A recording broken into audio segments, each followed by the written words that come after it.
Welcome back to the channel Reality TV Sleuths. If you thought the drama on Little People, Big World ended when the cameras stopped rolling, you are dead wrong. In fact, the real reality show has just begun, and it is darker, messier, and more expensive than anything TLC ever aired. We are nearly at the end of 2025, and the Roloff dynasty is officially in ruins. But the headlines circulating right now are absolutely insane. You've seen the thumbnails. You've seen the tweets. Caryn Chandler arrested? Banned from the network? $750,000 in debt? And the biggest one of all, Amy Roloff getting the last laugh. Today, we are doing a deep dive investigation. We are not just reading headlines.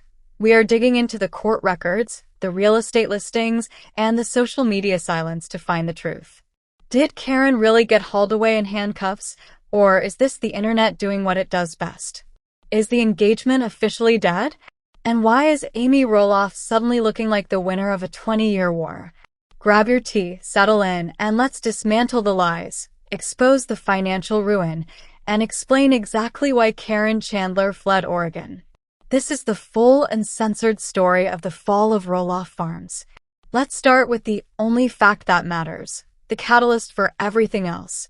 After 8 years of dating, waiting, and alienating half the family, Matt Roloff and Caryn Chandler are done. In July 2025, Matt dropped a bombshell on Instagram that confirmed what we had all suspected for months. He wrote, quote, "Caryn and I have decided to part ways and end our engagement. Life is a continued journey. We remain amicable." Amicable. That is the favorite word of PR teams everywhere. But let's look at the timeline, because amicable doesn't explain why Caryn practically vanished overnight. Remember, they got engaged in April 2023. They were supposed to get married in 2024. They were building that massive, custom dream home on the farm, the one that Caryn specifically designed. So why the split? Insider reports from the US Sun and People magazine have been trickling out, and they paint a picture of a relationship that collapsed under the weight of the farm. We know that Matt has been struggling to sell the property. We know the show was effectively canceled after season 25 in April 2024. Without the TLC checks, and without the family gathering for filming, what was left? Sources suggest that Caryn grew tired of waiting for Matt to fully retire. She wanted the Arizona life, full-time. She wanted sunshine and no drama. Matt? He's addicted to the chaos. He's addicted to the projects. Caryn famously said she would never live in the big house that Amy lived in. So Matt built her a new one. And she still left. Reports confirm that immediately after the split, Caryn packed her bags and relocated permanently to Arizona to be closer to her parents and her daughter, Brittany. She didn't just break up with Matt. She fled the state of Oregon. That doesn't scream amicable to me. That screams escape. Now let's address the elephant in the room. The headlines screaming, "Caryn arrested." I have scoured the public records in Washington County, Oregon, and Maricopa County, Arizona. I have looked for booking logs, court dockets, and police blotters. Here is the truth. There is absolutely no record of Caryn Chandler being arrested in 2024 or 2025. So where did this come from? It appears to be a classic game of telephone gone wrong on social media. When the news of the split broke, combined with the rumors of financial ruin, shady internet algorithms started generating fake thumbnails. There is no DUI, there is no fraud charge, and there is no assault charge. Caryn is a free woman living in a retirement community in Arizona. What about the rumor that she was banned from TLC? This is a nuance that people are missing. You can't be banned from a network that isn't filming you anymore. Little People, Big World is dead. The show wasn't renewed for season 26. Amy confirmed this in her emotional update video. Zach and Tori quit. The network didn't ban Caryn, they just stopped cutting her checks because the show doesn't exist. However, there is a grain of truth here. Insiders have whispered for years that the production team found it increasingly difficult to film Matt and Caryn because the audience turned on them. The villain edit became real life. TLC didn't ban her, but they certainly realized she was bad for ratings. Now let's talk about money. The rumor is $750,000 debt. Is Caryn broke? Did she steal money? Here is where the wires get crossed. The financial panic isn't about Caryn's personal bank account. It's about Matt Roloff's farm liabilities. Let's look at the facts. The farm sale flop. Matt listed the farm for $4 million originally. It didn't sell. He dropped it to $3.3 million. It didn't sell. In 2025, reports suggest he was desperate to offload portions of the property, eventually listing the big house for under $3 million.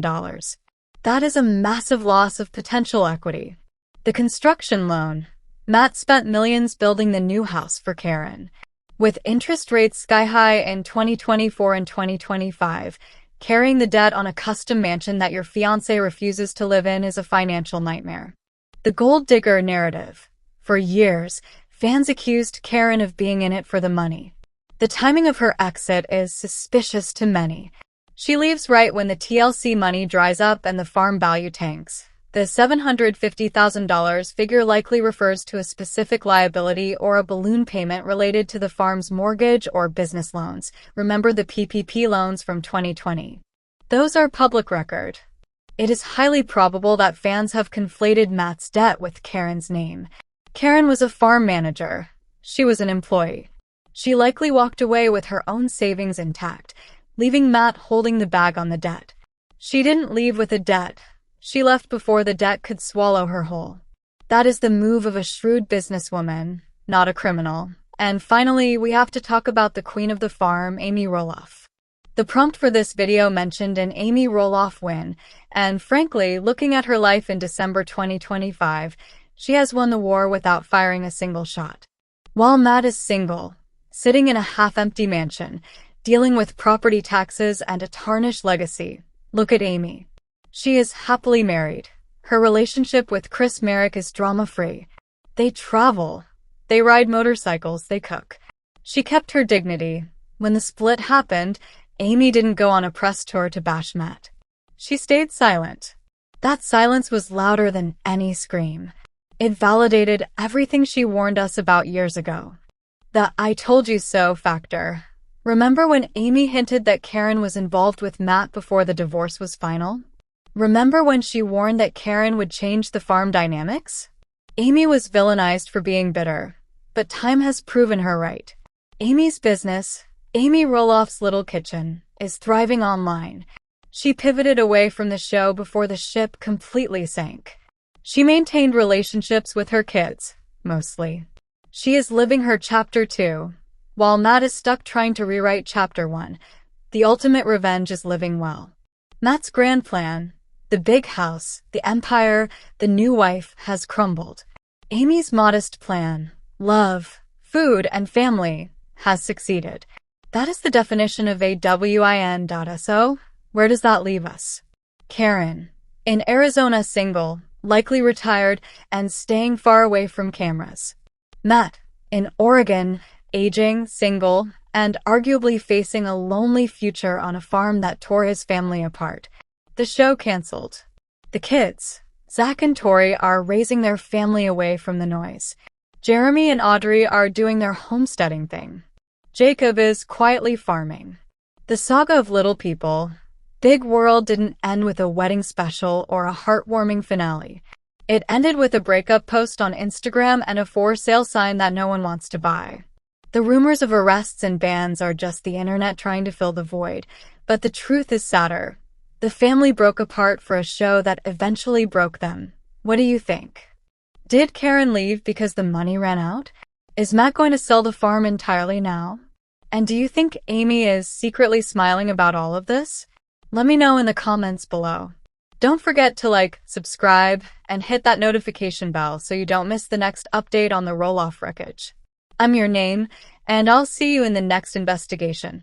To truly understand why the farm is currently sitting in financial limbo and why Caryn likely bolted, we have to go back to the moment the heart of the show stopped beating, the North Pasture negotiation. This wasn't just a business deal gone wrong. It was the destruction of a father-son relationship that had been the spine of the series for 20 years. When Zach and Tori walked away from the negotiation table, they didn't just leave a deal. they took the show's future with them. Let's look at the numbers that were never fully explained on the show. Insiders suggest that Matt valued the farm based on its potential as a commercial wedding venue and pumpkin patch empire, asking for a price near market value, rumored to be around $4 million for the main portion. Zach, however, was looking for a family discount, viewing the purchase as an inheritance advance. When Matt refused to budge, citing his retirement needs and, let's be honest, the cost of building Caryn's dream home, he essentially told his son, "You are a customer, not an heir." This is crucial because it directly connects to the debt rumors we discussed earlier. Without Zach taking over the farm, Matt lost his exit strategy. He lost the person who was supposed to do the heavy lifting as Matt aged. Now Matt is left with a property he can't physically maintain, a fiancé who has left him, and a market that has softened. Zach and Tori's decision to move to Battleground, Washington, and cut ties with the farm business was the first domino. They are now living their own lives, refusing to film, and refusing to save Matt from his own ambition. The silence from Zach regarding Matt's breakup with Caryn is deafening. There is no public sympathy. There is only distance. And what about the grandchildren? The Grandpa Matt persona was a huge part of the brand. With the feud solidifying, access to the grandkids has become limited. Sources say visits are infrequent and strictly controlled. This isolation likely contributed to Caryn's unhappiness. She was often stuck in the middle, labeled the evil stepmother figure who whispered in Matt's ear to sell high rather than sell to family. Whether that's true or not, the narrative stuck, and it made her life in Oregon miserable. We need to go deeper into the $750,000 debt headline because it is more complex than a simple credit card bill. This figure likely represents a combination of stalled liquidity and carrying costs. Let me break down the Roloff real estate gamble that failed. When the farm didn't sell to the kids, and didn't sell on the open market, Matt pivoted. He decided to turn the big house, the house Amy raised the kids in, into a short-term rental, STR, basically a glorified Airbnb. He spent tens of thousands, maybe hundreds of thousands, renovating it to make it renter-ready. He removed the customized accessibility features that made it unique to him and standardized it for guests. But here's the problem. The market for luxury farm rentals in Helvetia, Oregon is niche. Reports indicate that bookings were sporadic at best. Meanwhile, the operational costs of a property that size are astronomical. We're talking about property taxes, commercial insurance, landscaping crews, and maintenance for a 100-year-old farmhouse. If the property sits empty for months, the cash burn is intense. The $750,000 figure floating around the internet could very well be a balloon payment on a construction loan Matt took out to build the new house, the one Caryn was supposed to live in. Construction loans often have short terms with high interest, requiring a massive payoff or conversion to a mortgage once the build is done. If Matt was counting on the sale of the big house or the farm to pay off the construction loan, and neither happened, he is in a cash flow crisis. This explains the urgency. This explains the stress. And financial stress is the #1 killer of relationships. Did Caryn look at the books and realize the golden years were actually going to be debt repayment years? There is another layer to this story that usually stays behind closed doors: non-disclosure agreements, NDAs. When you film a reality show for 25 seasons, your life is contractually bound. But now that the show is effectively over, the NDAs are expiring. This is the Amy Roloff win factor again. Amy has been incredibly disciplined. She wrote a book, yes, but she held back a lot. Now, rumors are swirling that a tell-all project could be in the works, not from Amy, but potentially from disgruntled former employees or even estranged family members. Looking at you, Jacob. Jacob Roloff, the youngest son, has been vocal in the past about being underpaid and exploited by the production company.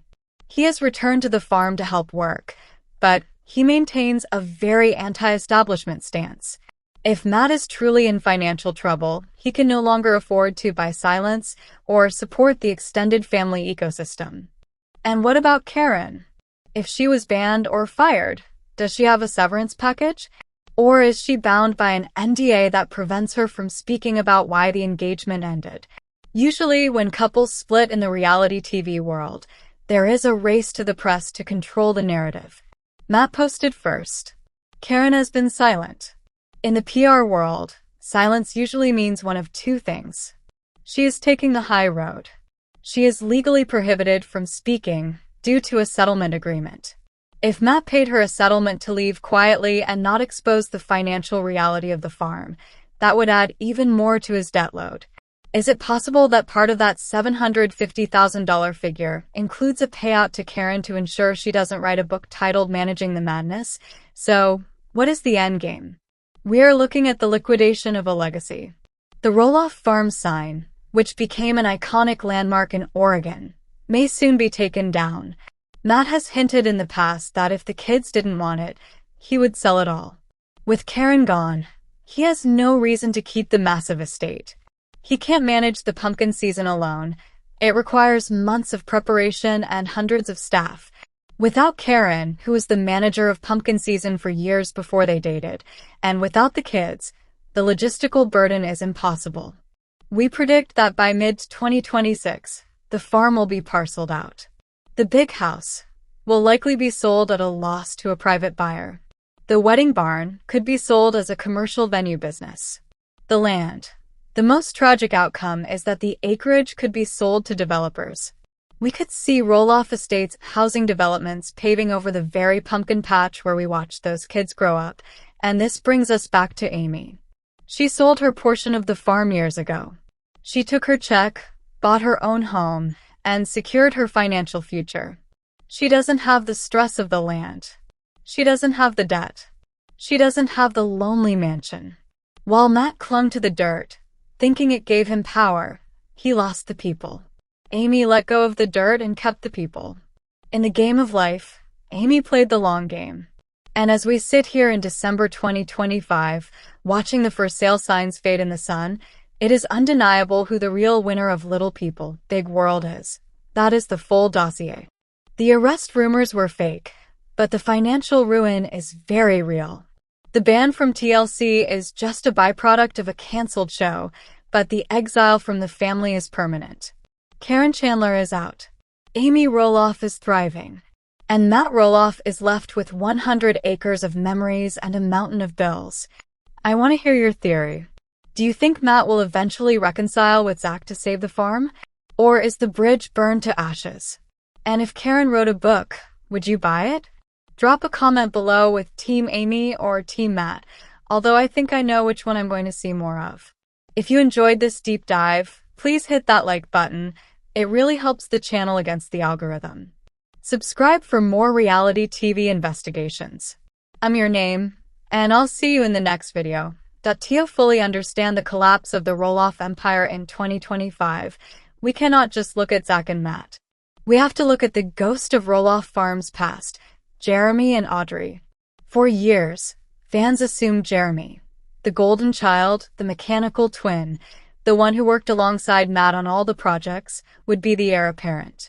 But long before Zach sat down at that negotiation table, Jeremy had already walked away. Why? The rumor mill has always whispered about a twin feud, but the reality is a father-son trust crisis. Insider sources and deep-dive analysis of Audrey's newsletters suggest that Jeremy actually tried to buy the farm first. Years ago, before Zach made his move, Jeremy and Audrey reportedly entered negotiations with Matt. And guess what? The result was exactly the same. Matt allegedly stonewalled them with an impossible price tag and controlling conditions. This is where the Amy Roloff win becomes even more apparent. Jeremy and Audrey realized early on that doing business with Matt was a trap. Instead of sinking their money into a farm they would never truly own because Matt would always be the boss, they pivoted. Love them or hate them, Jeremy and Audrey built their own empire. They bought their own farm, completely independent of Matt's control. They wrote New York Times bestsellers. They built a massive MLM downline, BY 2025. While Matt is drowning in the debt of a farm he can't sell, Jeremy and Audrey are sitting on millions of dollars of liquid assets in their own land. They didn't need the show. And they didn't need the inheritance. This rejection from both twins is what truly broke Matt's spirit. It wasn't just Zach leaving. It was the realization that neither of his sons respected his business ethics enough to partner with him. That is a legacy failure of epic proportions. If Jeremy and Zach were the heirs, Jacob Roloff was the prophet. We need to talk about the youngest son, because his role in the 2025 downfall is critical. Years ago, Jacob famously quit the show, calling it fake and exposing the fact that the family was playing characters for a paycheck. He was labeled the rebel and the black sheep. But look at where we are now. Jacob was the only one telling the truth. In recent years, Jacob and his wife Isabel moved back onto the farm to live in a camper and help Matt. This confused many fans. Why go back if you hate it? The answer lies in the debt rumor. It is widely speculated that Matt's physical health has deteriorated faster than the public knows. Jacob, despite his hatred for the cameras, loves the land. He loves the soil. He returned not to save the show, but to physically save the property from falling into disrepair because Matt could no longer walk the fields. However, Jacob's return came with a condition: no cameras. This contributed to the show's cancellation. The network, TLC, had a whole new generation of Roloffs, Jacob's son, right there on the property, but they were legally blocked from filming them. Without the new blood, the show had no future. Jacob essentially starved the beast. He proved that you could be a Roloff without being a product. And in doing so, he accelerated the end of the TLC revenue stream that Matt relied on to pay his debts. Let's get back to the finances, because this is the part that doesn't make sense to the average viewer. How is Matt Roloff in debt? He's been on TV for 20 years. He should have tens of millions in the bank. Let's do the reality TV math. Taxes, first, cut that income in half for Uncle Sam. Divorce settlement. Matt had to buy Amy out of her half of the farm and the business. That was a multi-million-dollar check. That drained a huge portion of his liquid cash. The toys. Look at the background of any episode. The custom mules, the excavators, the barns, the pirate ships, the western towns. Matt treats the farm like a never-ending theme park project. These aren't assets that appreciate. They are money pits that require constant maintenance. The Caryn lifestyle, as we mentioned in part 1, the travel, the homes in Arizona, the lifestyle inflation, it burns cash fast. But here's the tea that no one discusses: the cost of production. For years, the Roloffs likely covered certain costs to facilitate filming: insurance liabilities for the crew on a working farm, shutting down operations for filming days, etc. But the biggest drain? Bad investments. Matt has a history of starting side businesses that quietly disappear. Remember the Roloff salsa? Remember the stool kits? Matt is an idea guy, not an execution guy. Without Amy, who was often the grounded, practical checkbook balancer, Matt was left unchecked. The $750,000 debt isn't just one bill. It's the accumulation of 20 years of spending money like the cameras would never turn off. Well, the red light is off now, Matt. And the bill collector is at the gate. We cannot close this investigation without addressing the Caryn timeline. The arrest rumors may be fake, but the moral indictment against Caryn is what turned the fan base against the show, ultimately leading to its cancellation. Amy Roloff wrote in her book, A Little Me, that Matt and Caryn had a relationship that was more than professional long before the divorce. At the time, Matt denied it. Caryn denied it. But now, with the engagement broken and Caryn fleeing to Arizona, we have to look at this transactionally. If Caryn was truly in it for love, why leave when the going got tough? The timeline suggests a pattern. She entered the picture when the farm was at its peak profitability. She became the manager. She became the girlfriend. She got the engagement ring.